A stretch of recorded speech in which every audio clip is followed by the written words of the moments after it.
चालू है।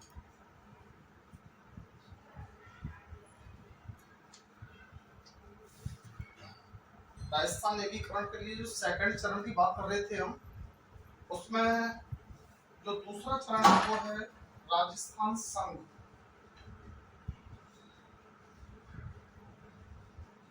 राजस्थान संघ जब पूर्वी राजस्थान से एकीकरण की प्रक्रिया शुरू हो गई, तो उसके बाद में दक्षिण राजस्थान की रियासतों में ये चेतना जागृत हुई कि हम भी अपनी छोटी बड़ी रियासतों को एक संगठित समूह देकर, एक संगठित रूप देकर और इनका भविष्य निर्धारित करें।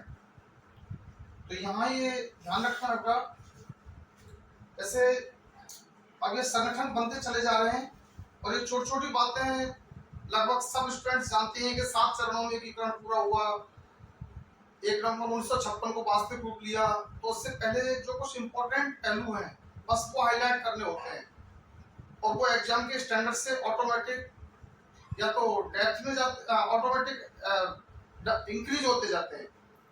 यहाँ पर देखिए आप, राजस्थान संघ, इसमें 9 रियासतें साथ में लिखी है। राजस्थान संघ के 9 रियासतों में दक्षिणी राजपुताने की तरफ ही ध्यान दें। कोटा, बूंदी, झालावाड़, प्रतापगढ़,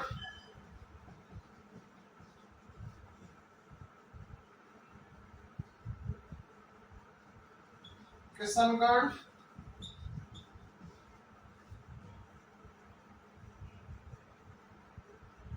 डूंगरपुर, बांसवाड़ा,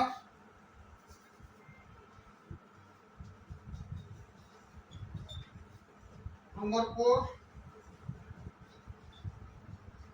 बांसवाड़ा,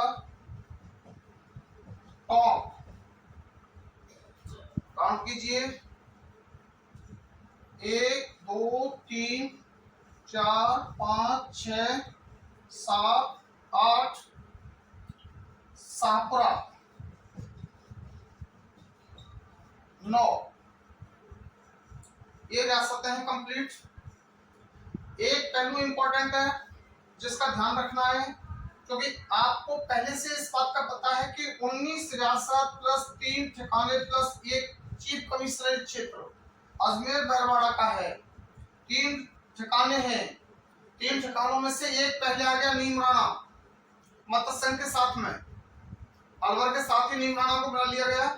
अब 2 ठिकाने हैं, 2 ठिकाने यहाँ पर संगठित होते हैं, इनके साथ भी मिला दिया जाता है ठिकाने। तो ठिकाने कौन कौन से बेटा? लावा, कुशलगढ़, लावा और कुशलगढ़। कुशलगढ़ बांसवाड़ा में है और लावा जयपुर रियासत में पड़ता है, लेकिन टोंक के नजदीक पड़ता है। तो इसलिए ये दोनों रियासत, ये दोनों ठिकाने भी इन 9 रियासतों के साथ मिला दिए गए। अब वही प्रोसेस शुरू होता है। राष्ट्र प्रमुख, इनको हटा रहा हूं मैं। तो एक तो ये चीज इंपॉर्टेंट थी यहाँ पर अलग से बिल्कुल। अब जो अलग चीज, अगला पहलू है,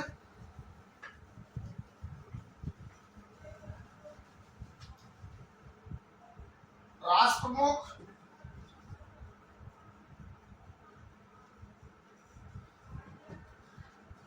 कोटा महाराज भीम सिंह, कोटा महाराज भीम सिंह। अब एक नई चीज है जो यहाँ पर आपको अलग से है, उपराष्ट्र प्रमुख। और उपराष्ट्र प्रमुख में भी फिर 2 हैं, वरिष्ठ और कनिष्ठ। कनिष्ठ उपराष्ट्र प्रमुख।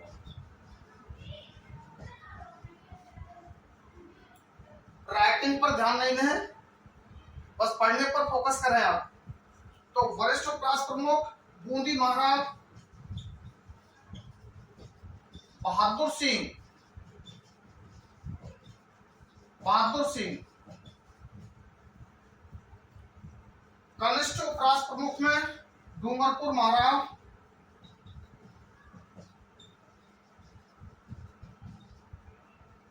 लक्ष्मण सिंह। देखिए एक चीज और बता देता हूं मैं आपको, ये लक्ष्मण सिंह पीछे विधानसभा अध्यक्ष भी रहे हैं, ठीक है ना। राजस्थान इलेक्शन के बाद लगभग 1967, मुझे कंफर्म तो नहीं है, लेकिन उस दौरान ये राजस्थान विधानसभा के अध्यक्ष रहे हैं। आगे देखिए, ये वरिष्ठ उपराष्ट्र प्रमुख हो गया, कनिष्ठ उपराष्ट्र प्रमुख हो गया, राजधानी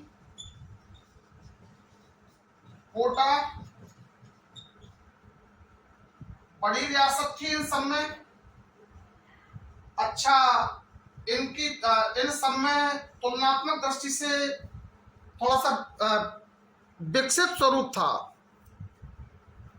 और अन्य रियासतों की तुलना में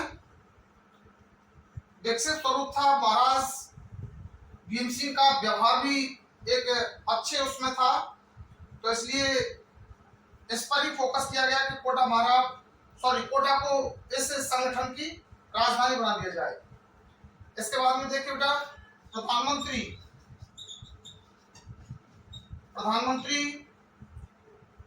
गोकुललाल असावा।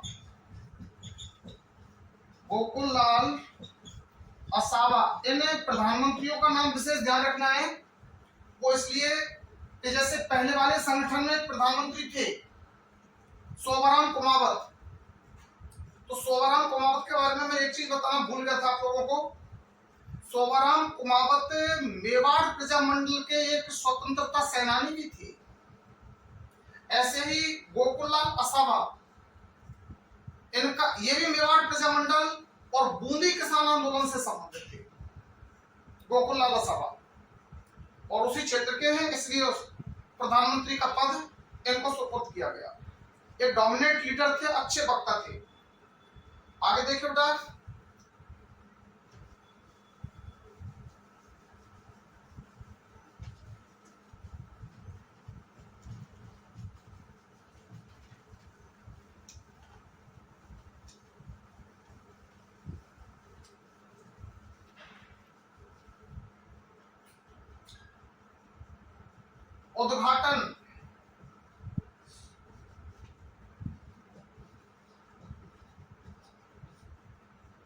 उद्घाटन जो किया गया, जो पहला संगठन बना है उसके 7 दिन बाद, अर्थात 25 मार्च 1948 पढ़ाते समय भी कई बार यहां पर भी लिख देते हैं कि ये संगठन 25 मार्च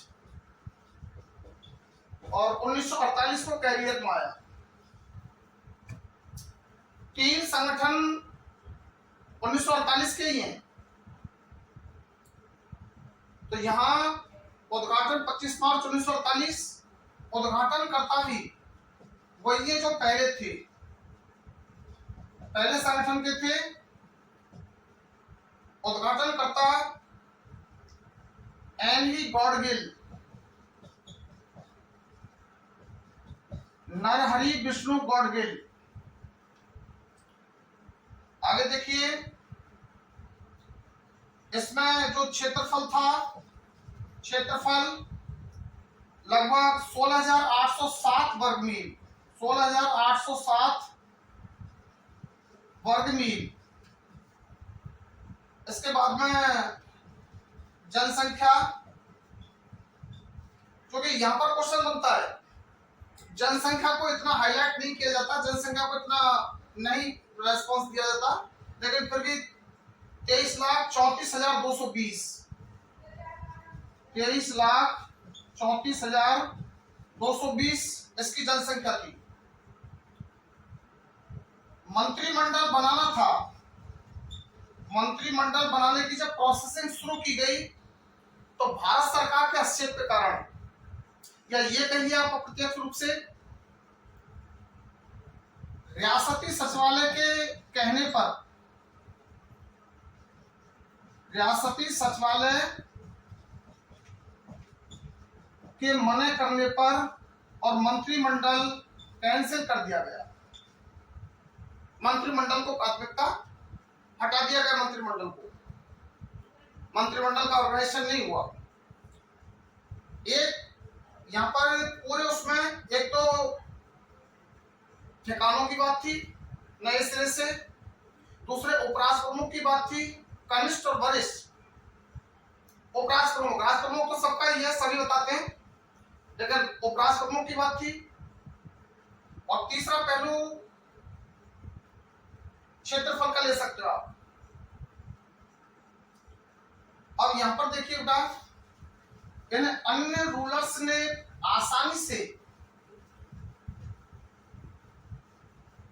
रियासतों को संगठित करने में कोई ज्यादा इंटरफेयर नहीं किया, लेकिन बांसवाड़ा के रूलर थे चंद्रवीर सिंह।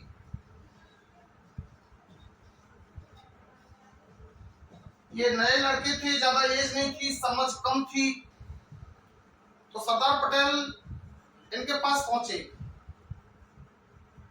बीपी मेनन साहब भी साथ थे, दोनों पहुंचे, दोनों ने समझाया कि आप इस संगठन में अपने आप को सम्मिलित कर लें, जिससे कि राजस्थान का जो एकीकरण है, जो ये टूटी बिखरी बिखरी रियासत पड़ी हुई है, इनके साथ में आप भी संगठित हो जाए। लेकिन चंद्रवीर सिंह तेज तर्रार और नया लड़का था। चंद्रवीर सिंह ने अपनी पिस्टल उठा करके और पटेल साहब पर तान दी। पटेल साहब पर तान दी तो चंद्रवीर सिंह पटेल साहब विचलित नहीं हुए। पटेल साहब ने मुस्कुरा करके और उनको रिलैक्स होने के लिए कहा, और बाद में फिर इनको दिल्ली बुलवाया। दिल्ली बुलवा करके जब इनको संघ में सम्मिलित होने की बात कही कि आप राजस्थान संघ में सम्मिलित होजिए, समझाया, समझ गए, राजस्थान संघ में सम्मिलित होने के लिए हस्ताक्षर भी कर दिए। लेकिन हस्ताक्षर करते समय फिर क्या कहा, मैं, ये ध्यान रखना है, अपने डेथ वारंट पर हस्ताक्षर कर रहा हूं।